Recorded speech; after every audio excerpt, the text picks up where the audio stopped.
Olá, meu nome é Pablo Vilaço, sou crítico de cinema e criador do site Cinema em Cena. Eu acabei de ver O Agente Secreto, o filme do Kleber Mendonça Filho, que está participando da mostra competitiva aqui no Festival de Cannes. Eu peço desculpas pelo barulho, se estiver vazando. Eu vim num cantinho aqui da sala de imprensa do segundo andar do Palácio, mas está tendo o tapete vermelho agora do filme do Wes Anderson, porque o festival é assim, né? Mal acabou a sessão lindíssima do Agente Secreto, com a plateia empolgadíssima, e já começa a próxima sessão. Olha, a competitiva esse ano aqui em Cannes, ela tá muito, muito forte.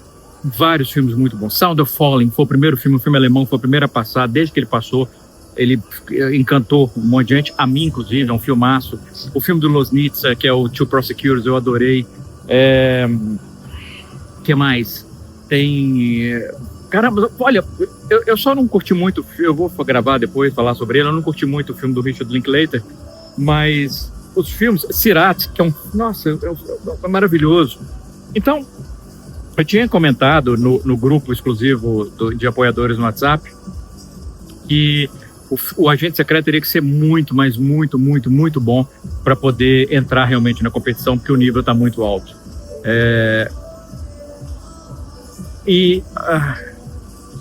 Infelizmente, é um filmaço. Tá mais do que na competição. Olha, o filme, ele se passa em 1977, ele gira em torno do personagem do Wagner Moura, que é um cara que está voltando para o Recife. A gente vê que ele tá sendo perseguido por algum motivo. Obviamente, como se passa no período da ditadura, a gente já presume que vai ser uma perseguição por motivações políticas, no sentido de que ele estava confrontando a ditadura e está sendo perseguido pelas forças de repressão da ditadura. Mas o que o Kleber faz aqui é um negócio muito interessante, porque a gente tem... O que eu acho fascinante é que existem muitas histórias que são possíveis de serem contadas sobre o período da ditadura militar. E a violência da ditadura militar e da repressão já foi contada, inclusive agora, recentemente, com Ainda Estou Aqui. Mas existe um outro componente da ditadura militar que, frequentemente, ele acaba sendo deixado de lado nos filmes sobre o período, porque preferem se concentrar na questão da luta contra a ditadura, a luta armada, na repressão, enfim, que é a corrupção endêmica do sistema militar. Que é claro que a extrema-direita adora vender como se fosse um período em que, né, não havia corrupção. Ao contrário, foi um período de absurda corrupção, de extrema corrupção. E de uma aliança, principalmente entre empresários aliados ao regime militar. Muitos desses aliados, o filme não aborda essa questão específica, mas aliados que inclusive patrocinavam forças de repressão, realmente patrocinando, bancando forças de repressão, torturadores. E aqui o filme aborda um empresário, uma empresa, que ela está ligada a estatais e que, de novo, o presidente dessa empresa é profundamente corrompido e isso acaba, eu não vou dar spoiler, mas acaba, enfim, há uma situação envolvendo o personagem do Wagner Moura, ele é obrigado a fugir. Mas ele foge e quando o filme tem início, ele está voltando ao Recife porque ele quer reencontrar o filho pequeno para que eles possam, de repente, ir para algum outro lugar. Essa é a base do filme. Mas o filme, embora ele tenha uma trama que é bem definida, que com motivações construídas, causas, consequências, essa coisa toda, o filme é muito mais sobre a época, sobre a atmosfera da época, sobre a atmosfera daquele período. E a recriação de época do filme, olha, eu não vou nem dizer que é uma recriação perfeita, é perfeita, mas é uma recriação que, além de ser tecnicamente perfeita, historicamente perfeita, você vê que é uma recriação que foi feita com profundo carinho, com uma nostalgia, crítica aos problemas do período, mas tem um plano, por exemplo, que assim, dá para ver como o Kleber deve ter ficado empolgadíssimo com isso, até obviamente considerando Retratos Fantasmas, em que um personagem olha pela janela do Cinema de São Luís e ele vê uma parte de Recife de 1977, a gente vê as fachadas dos prédios, as propagandas em cima do prédio, os carros passando na época, as pessoas, obviamente uma recriação não toda provavelmente digital, mas com complementação digital, mas é fantástica, assim, e eu acredito, e essa é uma das questões que eu acho que o filme faz muito bem, assim, essa recriação de época, os detalhes de um toca-discos, de um programa de rádio, das roupas, carros, etc., mas da vibe, um personagem tem que comunicar com o outro, então nós vamos acompanhar o telegrama, o aparelho, o carteiro com esses detalhes são lindos, o carteiro, e eu lembro disso, da infância, o carteiro com os telegramas enfiados nas juntas dos dedos para ficar mais fácil a entrega. Eu não sei de onde eu lembro disso, mas é uma memória que eu vi assim, eu falei, era assim mesmo. Eu não sei nem porque eu falo que era assim mesmo, mas eu devo ter lembrado. Né? E é bacana isso, quando o filme ele é tão forte que ele evoca uma época de uma maneira tão fantástica que mesmo que você não se lembre, ou se lembre que se lembrava, você acaba se recordando do período. Talvez não de 77, porque eu tinha 3 anos de idade, mas logo depois. Mas enfim, a vibe é essa. E ao mesmo tempo, é um filme que na sua essência, ele é político, porque ele fala de uma lógica perversa de um Estado em que a violência é normalizada de tal maneira que é aquela velha história, o problema não é só o general lá em cima, é o guarda da esquina. Então, quando você tem um regime que ele é opressivo, essa violência, essa repressão, essa lógica perversa de resolver com a violência, de sufocar com a violência, ela é passada e ela é institucionalizada. E a gente vê isso claramente pela figura dos policiais no filme. E que a gente não pode dizer que eles estão fazendo ali uma repressão política diretamente, que eles estão, embora haja também sugestões disso, mas é uma repressão, é uma justificativa perversa do uso da violência para preservar de alguma maneira a ordem pública. É uma mensagem muito mais sutil e complicada de se fazer num filme do que simplesmente abordar a questão da luta armada e da repressão brutal da ditadura.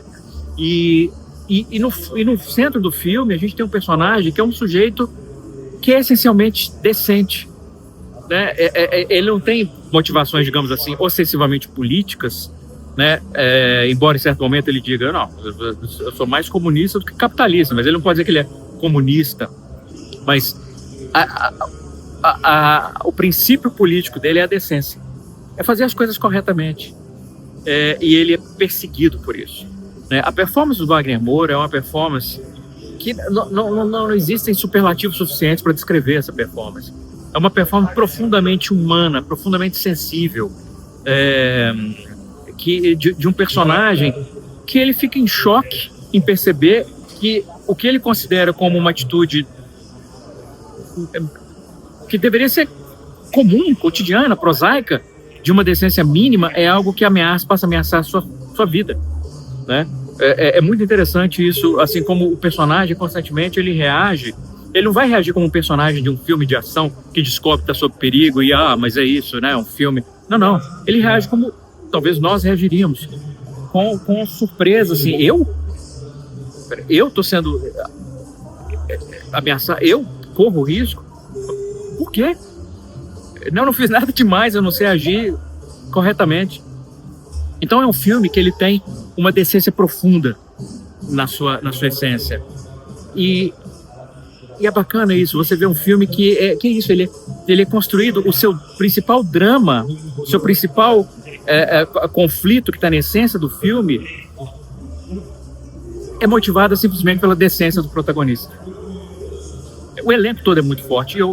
E mais uma vez, eu admiro muito quando você tem diretores como o Kleber, que exibem uma humanidade tão profunda que não existe personagem secundário. Não existe personagem secundário. Cada personagem, ele é um ser humano. Tem um personagem que é o sogro, o personagem do Wagner Moura. Em certo momento, o Wagner Moura conta uma lembrança de uma coisa que a esposa dele disse sobre o pai, e aí o pai dela diz... E o pai dela diz assim, ela disse isso mesmo? É uma coisa super... Imagina, eu não sei nem por que eu fico emocionado com isso, mas eu fiquei emocionado vendo o filme e fiquei emocionado agora lembrando. O pai ouvindo que a filha disse algo sobre ele, simples, mas bonito, e ele peguia, enfim. Isso é muito bonito, assim, a humanidade de cada personagem, sabe? Pode ser um menino que veio do interior, e aí a história dele fica sugerida, porque ele teve que fugir, porque o pai e o irmão dele achavam que ele era afeminado, talvez, e ele fugiu. Nada disso é dito em forma de texto, é tudo subtexto. E ele tá ali porque ele vai morar nesse lugar porque ele é aceito ali. Esse menino não tem uma importância grande na história, mas ele entra, ele tá na periferia da história, mas ele é isso, ninguém tá na periferia da própria história, a gente é sempre o centro. O Kleber entende isso, grandes diretores entendem isso. nenhum personagem se enxerga como coadjuvante. Nenhum personagem está na periferia de uma narrativa. Ele é sempre o centro da própria narrativa. E esses personagens a gente vê que são... Eles não se contentam, eles não, né, em servir a uma narrativa do outro. Eles têm as suas próprias histórias, como a desse menino, por exemplo. E de uma personagem fantástica. Eu até brinquei, mandei uma mensagem pro Kleber no Instagram, que é a Dona Sebastiana. Tem que fazer um spin-off com essa mulher. A atriz é maravilhosa, a personagem é maravilhosa. Eu quero ver um filme sobre aquela mulher também. Por favor, Kleber, providencie isso. Eu quero um filme da Dona Sebastiana. Ou uma série da Dona Sebastiana. Urgente. Enfim. É um filme... O filme tem um elemento do filme... Eu não vou dar spoiler. Tem uma decisão narrativa que o Kleber toma no filme que eu achei particularmente surpreendente e me remeteu a uma decisão narrativa que os irmãos Coen tomaram em Onde os Fracos Não Têm Vez. E é perfeita essa decisão que ele toma. É perfeita essa escolha narrativa que ele faz. Olha a referência, que é um puta filme Onde os Fracos Não Têm Vez.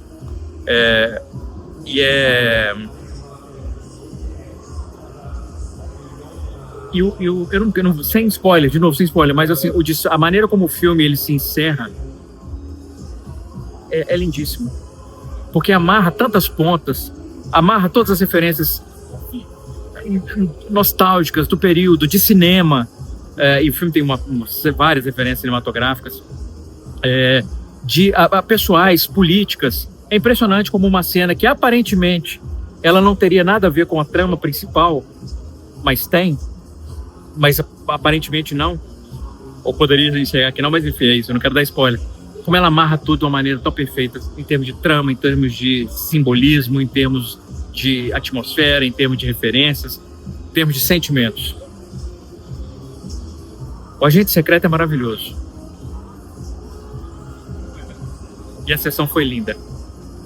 Um grande abraço, bons filmes.